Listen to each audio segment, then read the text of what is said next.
ನೆಲಮಂಗಲದಲ್ಲಿ ರಾತ್ರಿ ಸುರಿದ ಮಳೆಗೆ ಅವಾಂತರಕ್ಕೆ 3 ಎಕರೆ ಬಾಳೆ ತೋಟ ಸಂಪೂರ್ಣವಾಗಿ ನೆಲಸಮವಾಗಿದೆ.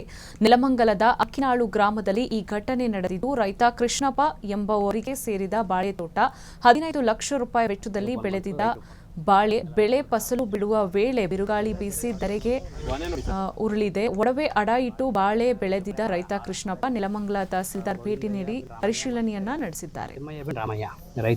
ನಮಗೆ ನಿನ್ನೆ ರಾತ್ರಿನೇ ನಿಮ್ಮ ಮೀಡಿಯಾ ಸ್ನೇಹಿತರೆ ನಮಗೆ ವಾಟ್ಸ್ಆಪ್ ಮಾಡಿದ್ರು.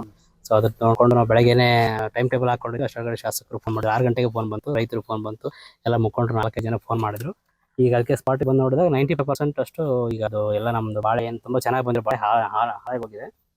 ಗೋವಿಂದಯ್ಯ ಬಿನ್ ರಾಮಯ್ಯ ಮತ್ತೆ ತಿಮ್ಮಯ್ಯ ಬಿನ್ ರಾಮಯ್ಯ ರೈತರು ಒಟ್ಟು 4 ಎಕರೆ ಅಷ್ಟು ಬಾಳೆ ಹಾಕೊಂಡಿದ್ದಾರೆ. 4 ಎಕರೆ ಸ್ವಲ್ಪ ಸಂಪೂರ್ಣವಾಗಿ ನಾಶ ಆಗಿದೆ.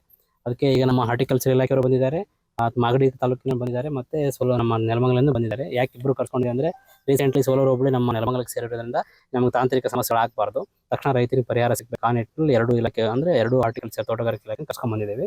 ಈಗ ಇಮಿಡಿಯೇಟ್ಲಿ ನಾವು SDRF ಮತ್ತು NDRF ಗೈಡ್ಲೈನ್ಸ್ ಪ್ರಕಾರ ಇವತ್ತು ಆಲ್ರೆಡಿ ನಮ್ಮ ಸಮ್ಮುಖ GPS ಫೋಟೋಸ್ ಲೊಕೇಶನ್ ಎಲ್ಲ ಮಾಡ್ಕೊಂಡಿದ್ದೇವೆ. ತಕ್ಷಣ ಪೋರ್ಟಲ್ಗೆ ನಾವು ಎನೇಬಲ್ ಮಾಡಿ ಪೋರ್ಟಲ್ ಅಲ್ಲಿ ಹಾಕಿ ಸರ್ಕಾರದಿಂದ ಏನು ಸಂಪೂರ್ಣವಾಗಿ ಅದಕ್ಕೆ ಏನು ಅಮೌಂಟ್ ಬರುತ್ತಲ್ಲ SDRF ಗೈಡ್ಲೈನ್ಸ್ ಪ್ರಕಾರ ಮತ್ತು